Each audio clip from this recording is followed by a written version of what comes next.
buenos días a todos ustedes. Una vez más, qué bendición llegar hasta sus hogares. Hoy es domingo 15 de mayo. Estamos compartiendo una vez más con ustedes. Gracias. Sinceramente, mi esposa y este servidor le mandamos un buen abrazo y nuestros buenos deseos, por supuesto, de que todos se encuentren bien allá en casita, en unión familiar. Interesante tiempo este que pasamos en familia, siempre con calidad de tiempo, aprovechando esos detalles maravillosos, ¿verdad? Que la familia necesita también. Así es que muchísimas gracias. ¿Qué le parece si oramos en esta mañana para que podamos entrar ya de lleno a la palabra del Señor? ¿Me acompaña, por favor? Amado Padre Celestial, en esta mañana linda que tú nos regalas, Señor, estamos sumamente confiados de que este día será de gran bendición para todos nosotros, para nuestra familia, porque tú eres fiel y día a día, Señor, nos has demostrado, Señor, que nos amas, que eres nuestro proveedor, que eres fiel, Señor, y gracias. Estamos sumamente agradecidos por eso. Hoy ponemos, Señor, en tu altar este tiempo de palabra, de predicación. Señor, Espíritu Santo, que seas tú, Señor, el que dirija este tiempo, Señor, y que podamos ampliar nuestro conocimiento de la palabra del Señor y podamos aprender mucho también, Señor. Te damos la gloria y te damos la honra a ti en el nombre de Jesús. Amén y amén. Muy bien, hermanos, hoy domingo 15 de mayo estamos compartiendo un tema que he titulado Bienaventurados. Así es que vaya usted a su libreta con su bolígrafo y prepárese para ir tomando nota de este tema tan interesante que son las bienaventuranzas que el Señor Jesús diera a sus discípulos y que hoy por hoy también son para nosotros. Amén.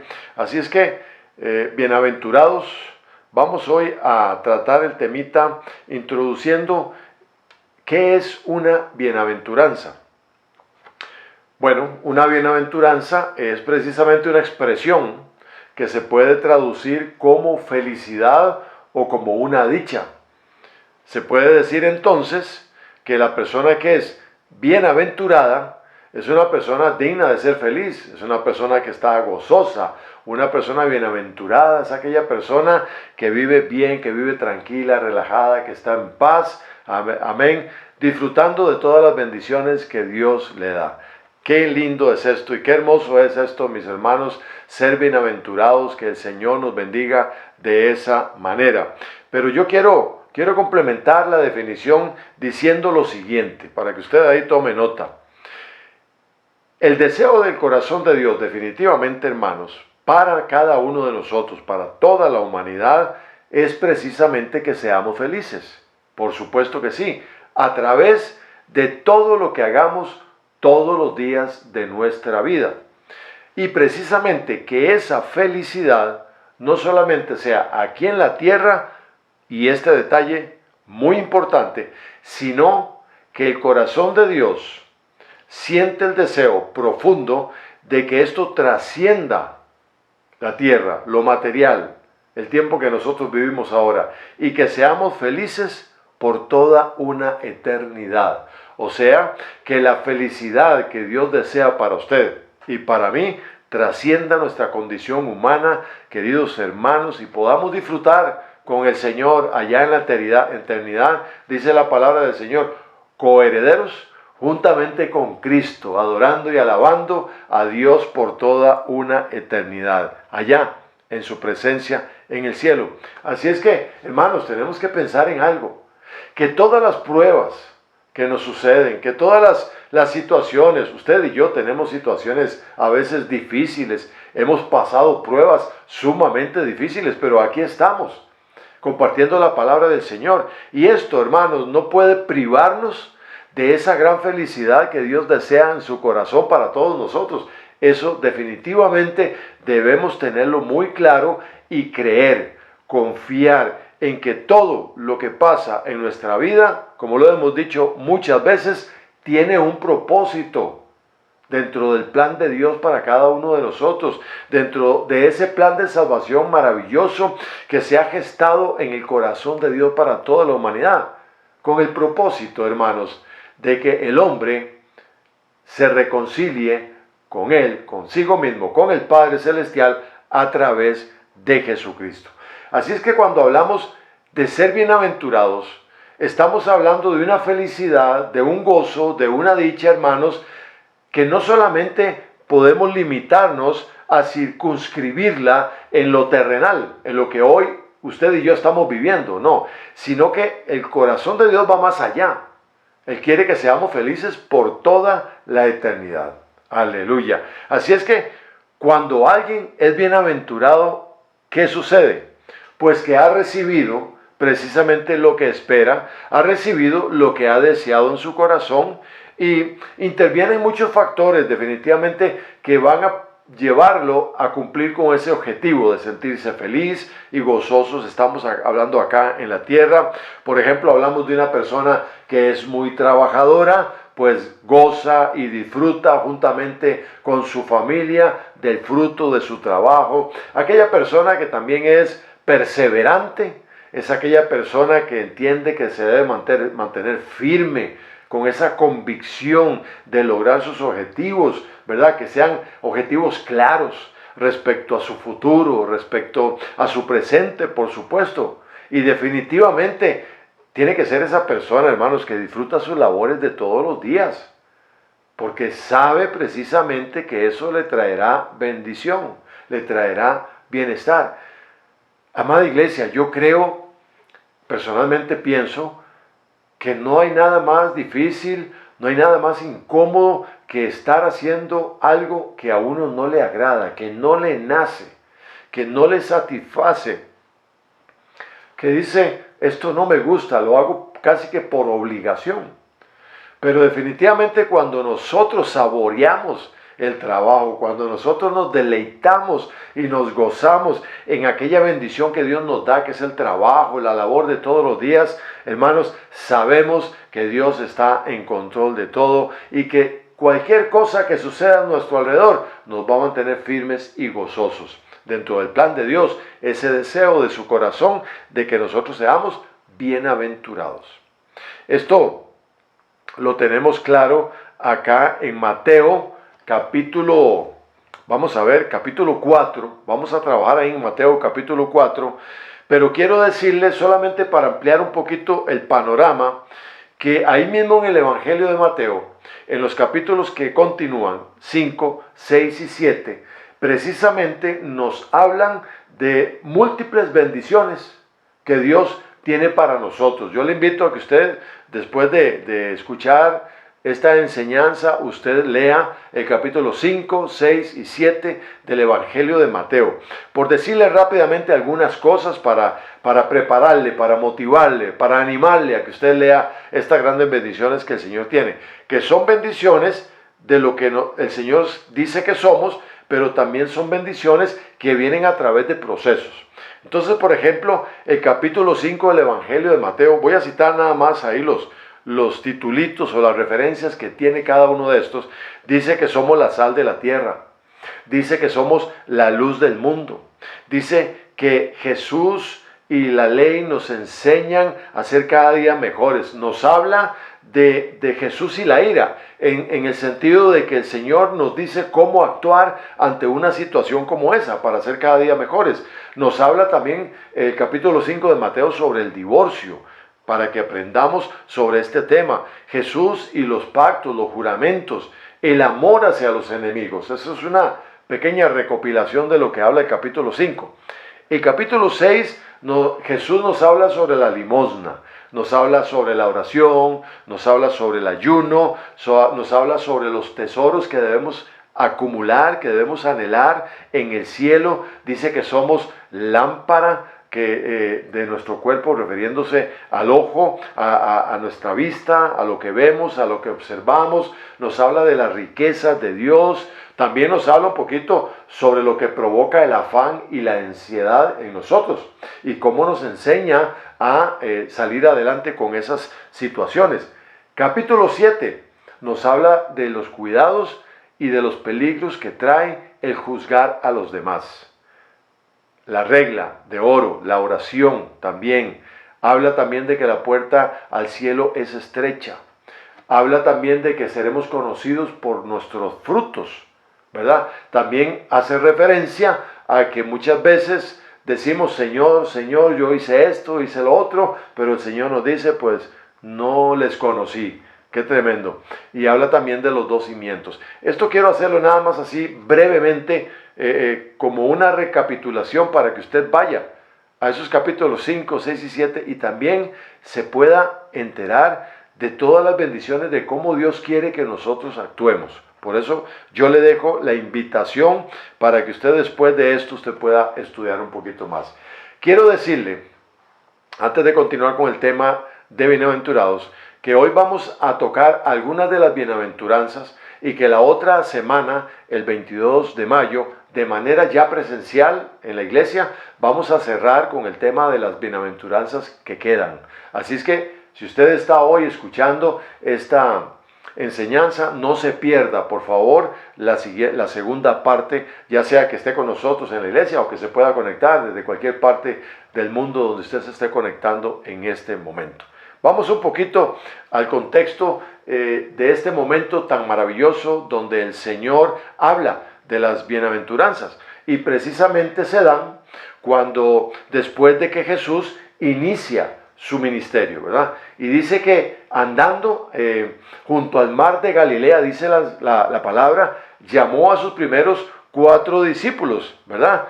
Que fueron los 2 hermanos, Simón, llamado Pedro, y Andrés, su hermano, el hermano ¿verdad? De Pedro, que echaban, dice, la red en el mar, porque precisamente pues eran pescadores.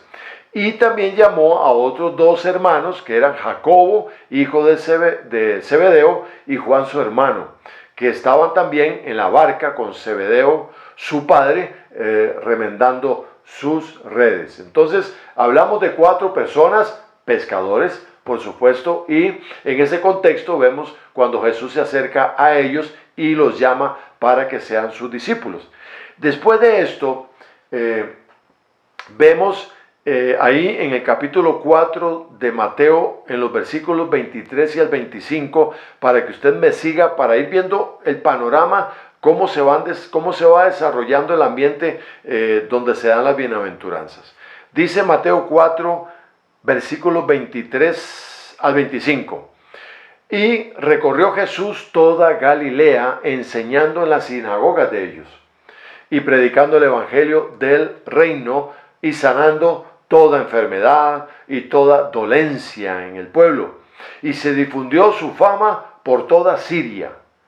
Y le trajeron todos los que tenían dolencias, los afligidos por diversas enfermedades y tormentos, los endemoniados, lunáticos y paralíticos, y a todos los sanó. Y le siguió mucha gente. Aquí subrayemos esta parte, por favor. Y le siguió mucha gente de Galilea, de Decápolis, de Jerusalén, de Judea y del otro lado del Jordán. Miren ustedes cómo se extendió la fama del Señor aquí por toda Siria, como leímos anteriormente. Mucha gente, multitudes ya estaban siguiendo a Jesús por todo lo que el Señor les estaba enseñando, por todos los milagros y prodigios que estaban viendo cómo el Hijo de Dios hacía. Así es que mucha gente, hermanos, comenzó a seguirlo y esta fama de Jesús se difundía tremendamente. Y precisamente en este contexto es cuando Jesús llega a un monte que se ubica o lo ubican al noroeste del mar de Galilea, cerca de Capernaum. Este Capernaum usted puede también tener o ver una palabra que es Cafarnaum, es lo mismo, pero mencionemos Capernaum, que era una ciudad marítima, donde había mucho comercio, habían aduanas y había mucha vida social. O sea, eso es característico de una ciudad portuaria, el ambiente social de todo tipo, de toda índole. Así es que en esta ciudad Jesús llega precisamente a la casa de Pedro, donde vivía Pedro, y se quedó ahí un tiempo con ellos. Seguimos en este contexto, nos vamos a devolver un poquito a los versículos 12 y 6, para que usted por favor me acompañe, porque era necesario antes ubicar el momento preciso donde estaba Jesús. Pero devolvámonos unos versículos a los 12 y al 16, ahí de Mateo siempre. Dice: Cuando Jesús oyó que Juan estaba preso, volvió a Galilea y dejando a Nazaret, vino y habitó en Capernaum. Hace la referencia a lo que estábamos también diciendo anteriormente. Una ciudad marítima en la región de Zabulón y de Neftalí, para que se cumpliese precisamente lo dicho por el profeta Isaías cuando dijo, ya había una referencia, había una palabra profética en el Antiguo Testamento, ahí en Isaías, que decía tierra de Zabulón y tierra de Neftalí, camino del mar, al otro lado de Jordán, Galilea de los gentiles. El pueblo asentado en tinieblas vio gran luz. Se refiere a esta ciudad portuaria donde había tanta aglomeración de gente, tanto comercio, tanto intercambio de muchas cosas y mucha vida social. Así es que era un pueblo asentado en tinieblas que vio gran luz, o sea, la llegada de Jesús. Y los asentados en región de muerte, de sombra de muerte, mire lo mal que estaba esta región, esta ciudad, dice, luz les resplandeció. Qué maravilloso esto. Y para rematar bien esto, esta palabra está en Isaías 9:2, vamos a hacer la referencia también, que dice, el pueblo que andaba en tinieblas vio gran luz, igual a lo que estamos diciendo anteriormente. Los que moraban en tierra de sombra de muerte, luz resplandeció sobre ellos. Esta palabra, este contexto nos habla de que Cristo llegó a Capernaum, que Cristo llegó a ese lugar donde había tanto pecado, había tanta situación espiritual bastante fuerte, ¿verdad? Y el Señor llegó ahí a alumbrar, a traer la luz de la palabra y el poder del cielo sobre esa ciudad. Así es que, hermanos, en ese momento, en la cercanía del mar de Galilea, en esa región, en ese contexto que ya hemos dibujado, Jesús precisamente en aquel monte proclama lo que conocemos como las bienaventuranzas. Bendito sea el nombre del Señor.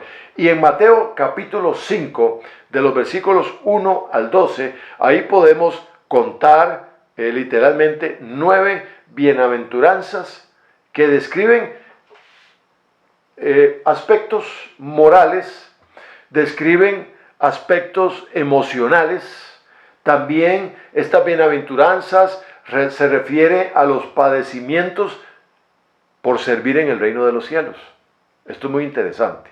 Entonces, el paquete de bienaventuranzas que Cristo entregó a aquella multitud, ese paquete de bendiciones tan maravilloso, traía consigo mismo cuestiones morales, de conducta, ¿verdad? Cuestiones emocionales, del corazón, aberraciones, todo lo que se estaba dando ahí, correcciones para todo esto, y también, por supuesto, todo lo que se sufre, todo lo que se sucede cuando nos decidimos a servir al Rey de Reyes y Señor de Señores. Pero vamos a ir poco a poco con estas bienaventuranzas, amados hermanos, y como les decía hace un ratito, no vamos a poderlas ver todas en este momento, en este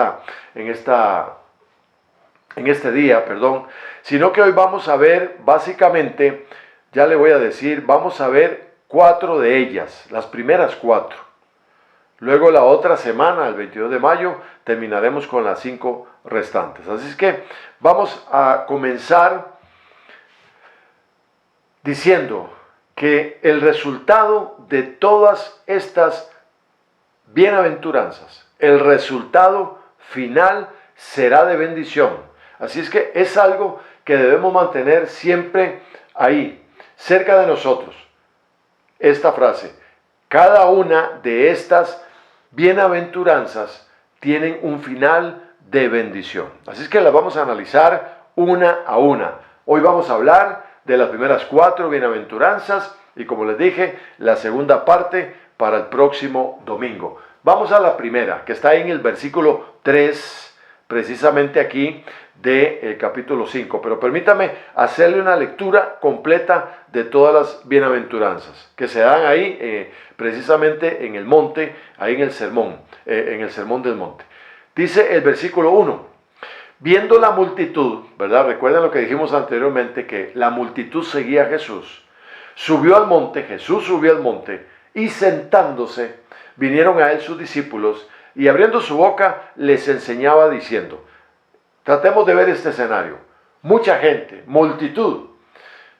El Señor no podía estar al mismo nivel de piso con la multitud porque era tanta la gente que las personas que estaban atrás era lógico que no iban a poder apreciar al maestro hablando y se iban a perder de todas las bendiciones. Entonces, cuando dice que subió al monte, yo me imagino a Jesús diciendo, voy a subir aquí al monte para tener una perspectiva más completa, ¿verdad? Todo este panorama, toda esta gente, esta multitud que está acá, yo quiero subir, quiero estar más alto que ellos en cuestión de piso para poder verles a todos y que todos puedan escuchar el mensaje que yo les voy a dar para que sea claro y poderoso.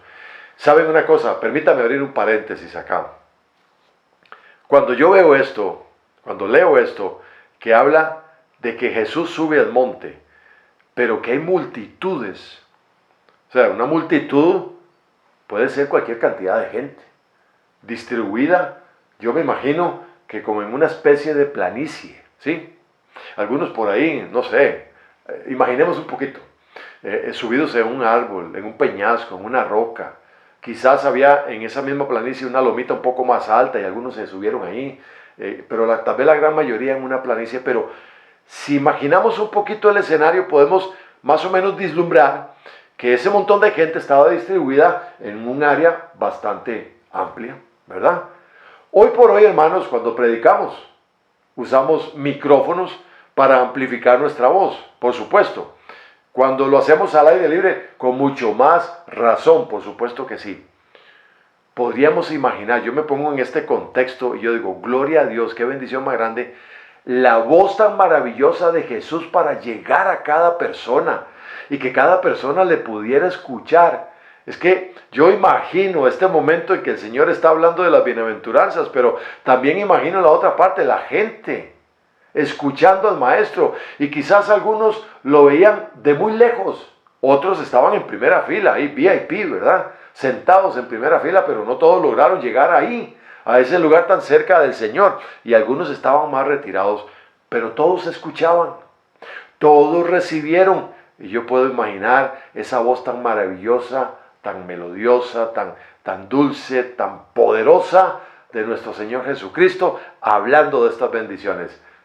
Quería hablar de eso, necesitaba hacerlo, me emocioné por decirlo, pero yo creo que necesitamos como tomar primera fila. A ver, hagámoslo, tomemos primera fila para que escuchemos lo que el Señor tiene para cada uno de nosotros cuando hablemos acá de cada una de las bienaventuranzas. Amén. Así es que ya dicho esto, vamos a leerlo. Capítulo 5 del Evangelio de Mateo, del 1 al 12, dice así. Viendo la multitud, subió al monte y sentándose, vinieron a él sus discípulos, y abriendo su boca les enseñaba, diciendo, bienaventurados los pobres de espíritu, porque de ellos es el reino de los cielos. Bienaventurados los que lloran, porque ellos recibirán consolación. Bienaventurados los mansos, porque ellos recibirán la tierra por heredad. Bienaventurados los que tienen hambre y sed de justicia, porque ellos serán saciados. Bienaventurados los misericordiosos, porque ellos alcanzarán misericordia. Bienaventurados los de limpio corazón, porque ellos verán a Dios. Bienaventurados los pacificadores, porque ellos serán llamados hijos de Dios. Bienaventurados los que padecen persecución por causa de la justicia, porque de ellos es el reino de los cielos. Bienaventurados sois cuando por mi causa os vituperen y os persigan, y digan toda clase de mal contra vosotros, mintiendo. Gozaos y alegraos, porque vuestro galardón es grande en los cielos, porque así persiguieron a los profetas que fueron antes de vosotros. Amén. Que el Señor añada bendición a esta su bendita palabra. Empecemos diciendo lo siguiente, amados hermanos. Cuando leemos las bienaventuranzas, pareciera, y quiero dejarlo claro, pareciera que lo que Jesús expresa en algunas de ellas es algo de aflicción, ¿verdad? Desánimo, tal vez algo fuerte, pero pudiéramos pensar que hay una expresión ahí de aflicción. Pero vamos a ir viendo esto poco a poco para que veamos que el resultado de todas las bienaventuranzas que el Señor menciona acá en su palabra, todas son de bendición. Cada una de ellas con un propósito diferente, cada una de ellas con un proceso diferente, con un trato diferente, pero al final, cada una de ellas va a permitir que nosotros de una manera integral seamos bendecidos. Amén. Así es que vamos a hablar de las primeras 4 en este tiempo que nos ocupa. La primera de ellas está en el versículo número 3. Dice: bienaventurados los pobres en espíritu, porque de ellos es el reino de los cielos. Esta condición, amados hermanos, que dice pobre de espíritu, pobre en espíritu, definitivamente tiene que ser algo muy trascendental, muy importante, muy relevante, puesto que se está heredando el reino de los cielos. Y esto es algo que es lindo, que es maravilloso entenderlo. Y cuando se habla de pobreza, ¿verdad? En el contexto que nosotros conocemos del término pobreza, entendemos definitivamente que estamos hablando de falta de recursos. Cuando hablamos en nuestro contexto, cuando hablamos de pobreza, estamos hablando o imaginamos a alguien que no tiene recursos, que es escaso de recursos en muchas áreas de su vida. Pero contrariamente a esto, a este tipo de pobreza que conocemos, el ser pobre de espíritu, en lo que el Señor dice, se refiere más bien a humildad, se refiere a esa humildad que debemos tener delante del Señor, donde no hay orgullo, donde no hay prejuicios, donde no hay absolutamente nada carnal, quiero decirlo de esa manera, que se interponga en mi relación con Dios. Llegar y presentarnos delante del Señor como somos, transparentes, humildes, sencillos, delante del Señor. Así es que en esta frase donde dice el Señor, bienaventurados los pobres en espíritu, esa persona se goza definitivamente en la presencia de Dios y tiene muy claro la forma como le sirve, ama servirle a Dios. Amén. Entonces, es una persona llena de gozo, de alegría, está motivada porque sabe que le está sirviendo al Rey de Reyes. Es humilde, es tranquilo, es pasivo. Aleluya. No ve su relación. Y anotemos esto, hermanos. Esa persona a la que se refiere Cristo acá, pobre en espíritu, no ve su relación con Dios como una necesidad extrema. O sea, tengo que, me urge que, sino que su relación con Dios lo ve como algo natural, se deleita naturalmente en comunión con Dios, comunicándose con Dios, hablando con Dios, relacionándose con Dios. Lo reconoce, reconoce quién es Dios y lo obedece en todo. Así es que cuando el Señor dice, bienaventurados los pobres en espíritu, porque de ellos es el reino de los cielos, aleluya, qué maravillosa bendición le espera a las personas que son humildes, que son sencillas, que ven su relación con Dios como algo natural, que se deleitan, que procuran cada momento aprovecharlo para servirle al Señor con amor, con pasión. A esto se refiere el Señor en esta primera bienaventuranza que nos da. Así es que ser pobre de espíritu, amén, nos hace alcanzar, hermanos, la gracia de Dios. Tocamos la gracia de Dios. Tocamos el corazón de Dios para llenarnos de su presencia y recibir de Él sus bendiciones. Así es que usted no puede sentirse pobre de espíritu como normalmente lo conocemos en el mundo. No, usted no está falto de nada.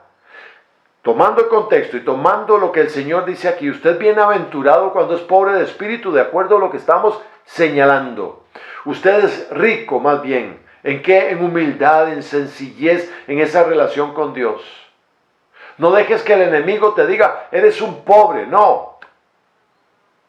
Porque tienes riquezas acumuladas allá en el cielo. Bendito sea el nombre del Señor.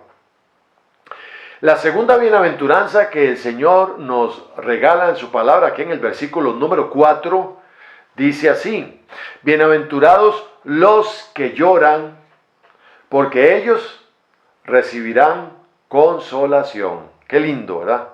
Bienaventurados los que lloran, porque ellos recibirán consolación. ¿Qué es llorar, hermanos? Definámoslo tal y como el diccionario lo dice. Llorar dice que es la expresión de un sentimiento profundo que nos permite desahogar todo nuestro dolor interno. ¿Sí? Eso es llorar. Usted se expresa de una manera tan poderosa y tan fuerte porque hay un sentimiento tan profundo de dolor, de muchas cosas, que usted cuando llora profundamente, usted se desahoga, ¿sí? Cuando uno llora, como dicen, desconsoladamente es soltar todo, es desahogarse de todo, es quitarse una carga de encima, un peso, una roca enorme sobre nuestra espalda. Se va cuando nosotros nos desahogamos llorando, derramando lágrimas de dolor desde lo más profundo de nuestro corazón. Dice la palabra del Señor que el Espíritu gime por nosotros, intercediendo de una manera indecible, con gemidos indecibles, o sea, que son indescriptibles. Entonces a esto se refiere. Porque cuando lloramos desconsoladamente por alguna situación, hermanos, somos bienaventurados. ¿Por qué? Porque el Señor nos va a consolar en sus brazos amorosos.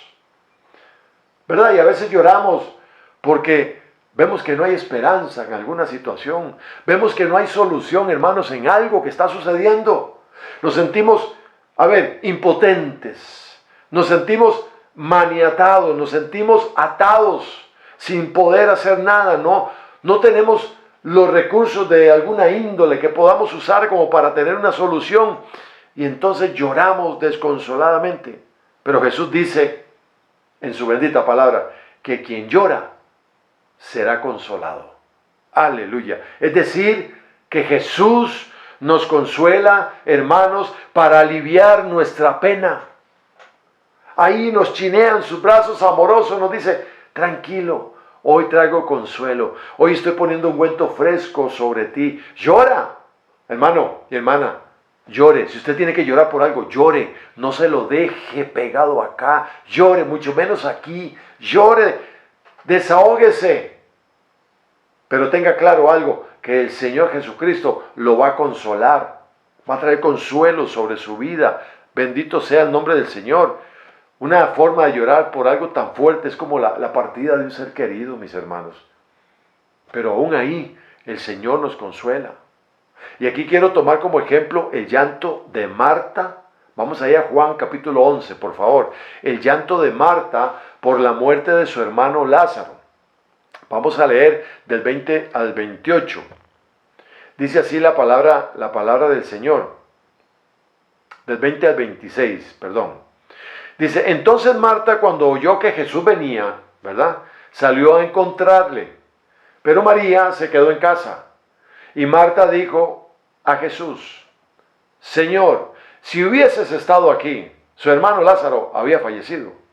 Si hubieses estado aquí, mi hermano no habría muerto. Mas también sé ahora que todo lo que pidas a Dios, Dios te lo dará. Mire qué interesante, ¿verdad?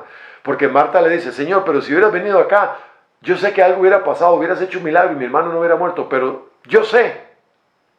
Y mi consuelo está en que estoy segura, le dice Marta, que todo lo que le pidas al Padre, Él te lo va a conceder. O sea, le está hablando Al mismo tiempo le está expresando Marta su dolor porque Lázaro había fallecido su hermano, pero al mismo tiempo ella se estaba dando a sí misma la respuesta.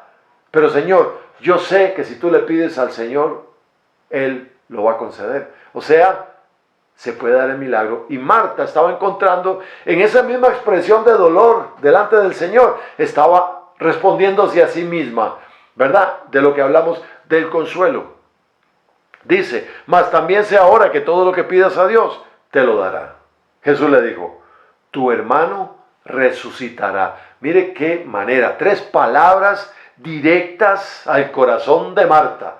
Tu hermano resucitará.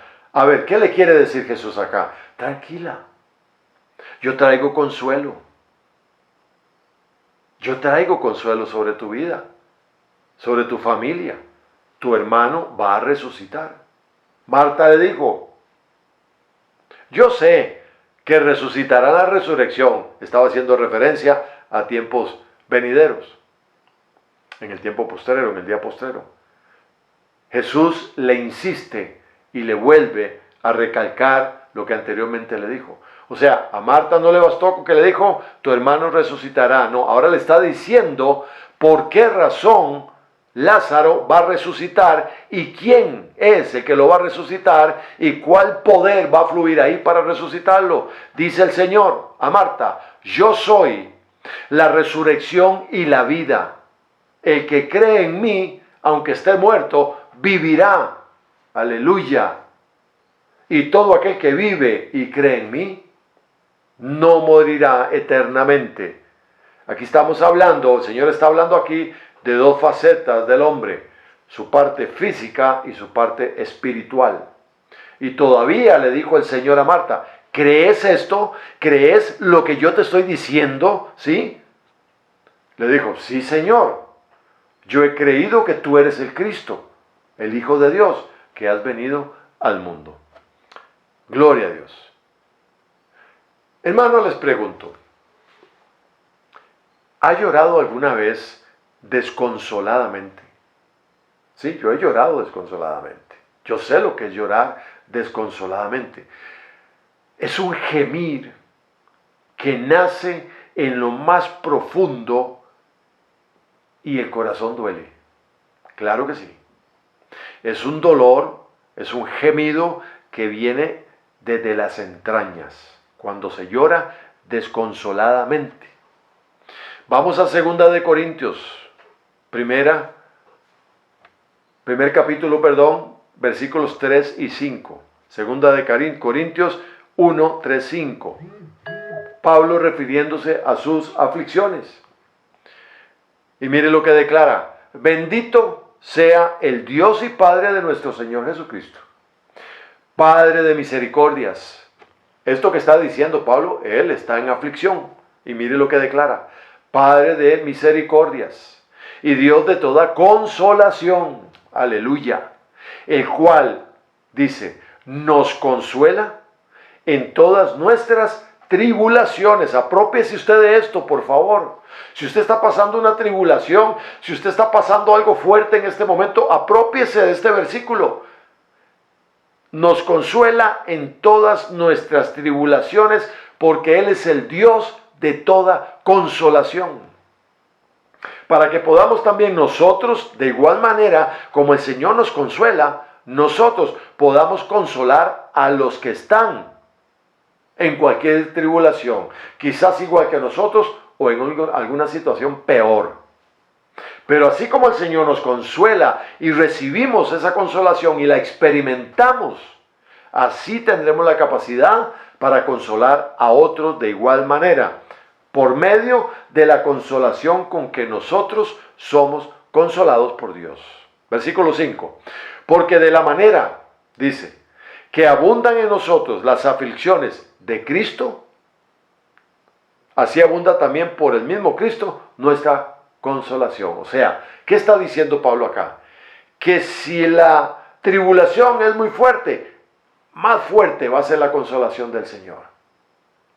Que si el problema es grave, hermanos, el que estamos viviendo ahora, el Señor no se va a quedar rezagado, no, al contrario, es superior a esa situación y su consolación para nosotros es superior a la tribulación que estemos pasando en este momento. Así es que Dios nos dice, bienaventurados los que lloran, porque ellos recibirán consolación. ¡Qué maravilloso! Esto de las bienaventuranzas es bendición hermosa, maravillosa, pura. La número 3, que está en el versículo 5, ahí de ese capítulo de Mateo, dice, bienaventurados los mansos, porque ellos recibirán la tierra por heredad. Vamos a ver, ser manso está hablando de mansedumbre, por supuesto. Y esto es, hermanos, una condición de suavidad, de benignidad consigo mismo, con nosotros mismos. Somos mansos, actuamos suavemente, somos benignos con nosotros y con el trato hacia los demás. Amén. Pasivos, tranquilos, moderados, ¿sí? Pero con los pies bien firmes sobre la tierra. Amén. Así es que la persona que es mansa no es arrogante, no es presumida, o sea, no se jacta de sí misma, ¿verdad? Es una persona apacible, sosegada, es una persona tranquila. La persona que es mansa, mis amados hermanos, se mantiene firme en el control de sus emociones. Esto es muy importante, ¿verdad? Porque no confundamos que aquella persona es mansa, pero que está totalmente perdida en sus emociones. No, por el contrario, tiene claro, está firme en el control de sus emociones y esto lo refleja a los demás. O sea, es un buen testimonio. Y algo muy importante es que la persona que es mansa, que es humilde, que es sosegada, tranquila, reconoce que el control total de su vida está en las manos de Dios. Importante es esto. Así es que esta persona, hermanas y hermanos, disfruta de la vida, por supuesto que sí. Y siempre se muestra agradecida por la tierra que Dios le ha dado, de las bendiciones. Aleluya. Vamos a Génesis 35, un momentito, de los versículos 9 al 12. Vamos a ver qué nos dice en relación a esto. Génesis 35, 9, 12. Dice, apareció otra vez Dios a Jacob cuando había vuelto de Padán Aram y le bendijo. Y le dijo Dios, tu nombre es Jacob, no se llamará más tu nombre Jacob, sino Israel será tu nombre. Y llamó su nombre Israel. También le dijo Dios, yo soy el Dios omnipotente. Crece y multiplícate. Una nación y conjunto de naciones procederán de ti y reyes saldrán de tus lomos. Versículo 12. La tierra que he dado a Abraham y a Isaac, la daré a ti y a tu descendencia. Después de ti daré la tierra. Y cuando hablamos de tierra prometida, hermanos, hablamos de bendición, de abundancia, de prosperidad, hablamos de salud, de bienestar. La tierra prometida es una tierra donde fluye leche y miel, es una tierra que da fruto y fruto en abundancia, que su tierra es fértil hasta lo sumo. La tierra prometida que Dios nos entrega, que Dios nos da, está llena de bendiciones, está llena de fortalezas, está llena también de abrazos de papá, de consolación, de amor. Es esa tierra prometida a la que se refiere el Señor. Bienaventurados los mansos, porque ellos heredarán y recibirán la tierra por heredad. Gloria a Dios. Esa tierra, hermanos, puede estar tan cerca de nosotros que puede ser que no la estemos percibiendo porque estamos inmersos en preocupaciones, estamos inmersos en situaciones adversas, tensos, cansados. Algunos cansados de la vida, preocupados, pero la tierra está ahí. La bendición y la promesa de Dios de tu tierra prometida está ahí, mi hermano. Sé manso, humilde, apacible, tranquilo.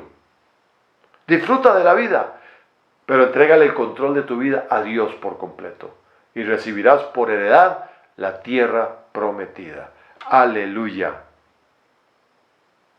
Vamos a ir un momentito a Gálatas 5, versículo 23, que habla de la mansedumbre como resultado del amor.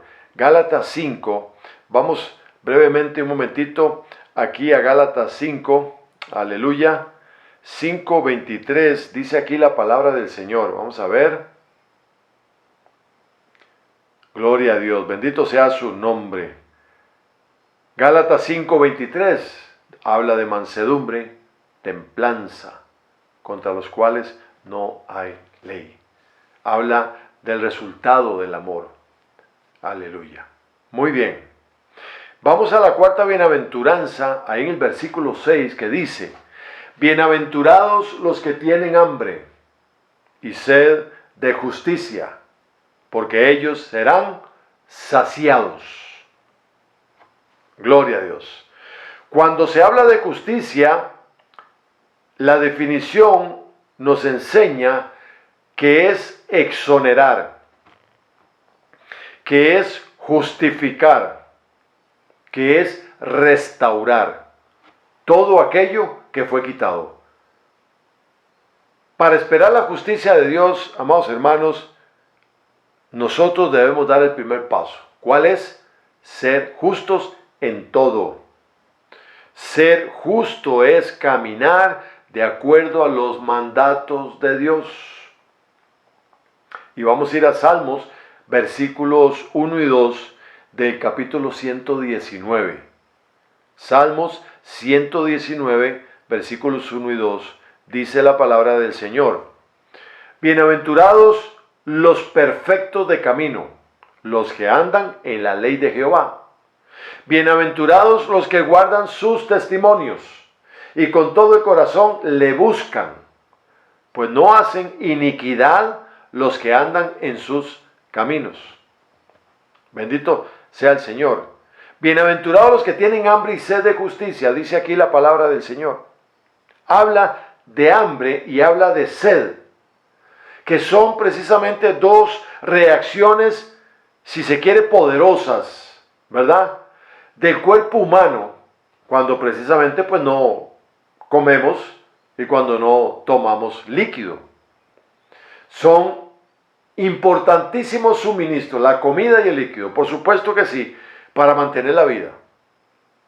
Pero hermanos, cuando se llega a extremos de hambre y a extremos de deshidratación, la persona reacciona para tomar decisiones rápidas. Y cuando se reciben alimentos y agua, entonces son saciados. Digámoslo de otra manera. Cuando la persona deja de ingerir alimentos por un tiempo, porque no los tiene, porque no hay recursos, y no toma agua, se deshidrata también. Su cuerpo reacciona, su cuerpo le pide alimento, su cuerpo le pide que lo hidrate. Comienzan a suceder muchas cosas a nivel fisiológico en el cuerpo. Precisamente el cuerpo pidiendo, exigiendo comida y agua, líquido. Entonces cuando la persona come y toma líquido, ese cuerpo es saciado, se siente ya satisfecho, se regulan todos los sistemas del cuerpo, todo vuelve a la normalidad. Y cuando la persona que anhela la justicia reconoce al Señor en todos sus caminos y no desea el mal de nadie, se sacia y se llena de esa bendición tan tremenda, hermanos, donde el Señor sacia su espíritu, su mente, su alma y su cuerpo, porque está haciendo el bien. No está haciéndole el mal a nadie. Y entiende que hacer justicia es un atributo que le compete solamente a Dios. Amén. Entonces, cuando hablamos de sed y hambre a nivel físico, también hablamos de sed y hambre a nivel espiritual. Anhelamos la presencia de Dios, anhelamos la dirección del Espíritu Santo. Procuramos porque nuestro espíritu, nuestro cuerpo espiritual está pidiendo alimento, está pidiendo que esos ríos de agua viva sacien nuestra sed. Y cuando actuamos de buena manera, que no le hacemos mal a nadie, hermanos, el Señor sacia esa sed y esa hambre de justicia. Y dice aquí la palabra del Señor, seremos saciados. Aleluya, gloria a Dios. Bendito sea el nombre del Señor. El Señor se refirió a Job como un hombre justo, como un hombre perfecto, un varón perfecto y recto, como temeroso a Dios, apartado del mal. Mire lo que era Job, cómo el Señor se refería a Job. Y ahí en Job 1:8, cuando vino Satanás y estuvo en la presencia del Señor, Jehová le dijo: ¿no has considerado a mi siervo Job, que no hay otro como él en la tierra, varón perfecto, recto, temeroso y apartado del mal? Esto se lo dijo porque el Señor le dijo a Satanás: ¿de dónde vienes? Y él le dijo: de rondar el mundo, de andar por el mundo. Y aquí es cuando el Señor le dice: bueno, y no tomaste en cuenta a mi siervo Job. Job es un hombre justo, es un varón perfecto, él es recto, él tiene temor de Dios y se aparta del mal. ¿Y será que podríamos decir igual que pronunció estas palabras Job ahí en Job 1:21? Desnudo salí del vientre de mi madre y desnudo volveré allá. Jehová dio y Jehová quitó, sea el nombre de Jehová bendito. ¿Será también que Dios podría referirse respecto a nosotros de la misma forma que se refirió a Job y que nosotros pudiéramos llegar a ser o a decir lo que Job dijo? Amén. Eso quiero dejarlo como de tarea para que podamos pensar y analizar realmente qué piensa Dios de nosotros, cómo nos ve Dios a nosotros, cómo estamos comportándonos nosotros delante del Señor. ¿Tendremos hambre y sed de Dios, del Espíritu Santo? ¿Tendremos hambre y sed de justicia para ser saciados? Amén. Cada uno de nosotros lo sabe delante del Señor. Bendito sea el nombre del Señor. Concluyo con esto de estas primeras 4 bienaventuranzas. Reitero, la próxima semana estaremos concluyendo las otras 5 de manera presencial, pero no se lo pierda. Y concluyo con esta pregunta.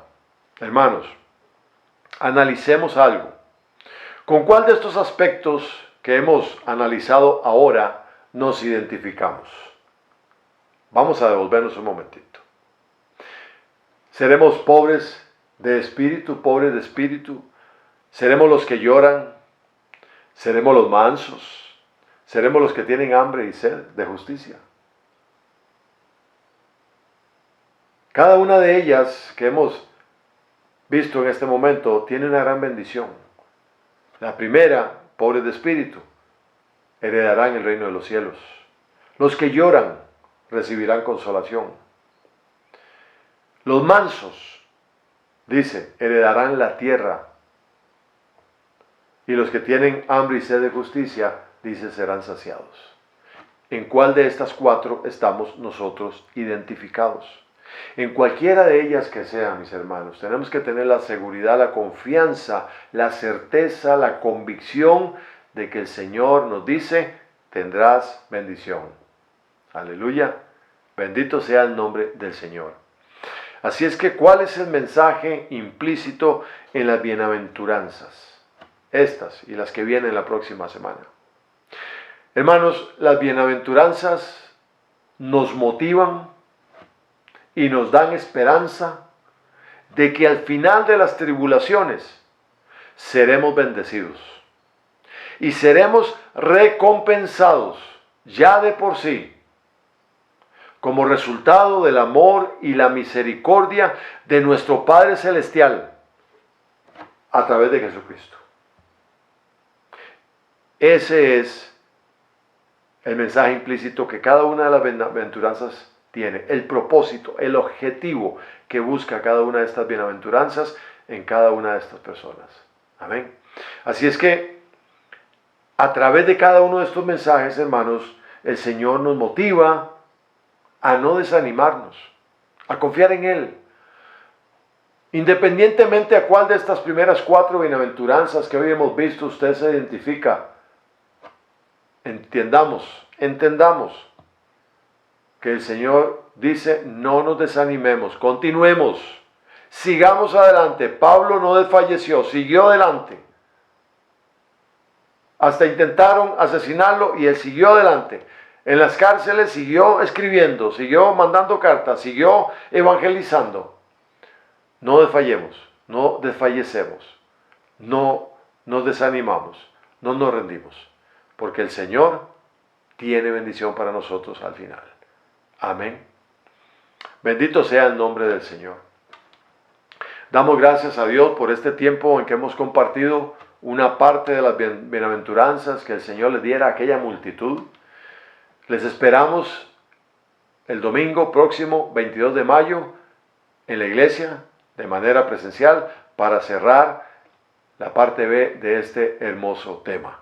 Bendito sea el nombre del Señor. Damos gloria a Dios, estamos sumamente agradecidos con el Señor. Y vamos a recibir en este momento de parte de nuestro Padre Celestial las mismas palabras que Él le dijera a Moisés, que fuera al pueblo y que con ellas bendijera a sus hijos. Vamos a recibir esta bendición sacerdotal del corazón de Dios. Amén. Jehová te bendiga y te guarde. Jehová haga resplandecer su rostro sobre ti y tenga de ti misericordia. Jehová alce sobre ti su rostro y ponga en ti paz. Reciba la paz de nuestro Señor Jesucristo, que sobrepasa todo entendimiento. Amén. Y les deseamos el resto del día lleno de bendiciones, mucho amor, que disfruten con su familia y nos vemos la próxima semana, si así lo quiere Dios. Muchísimas bendiciones. Hasta luego.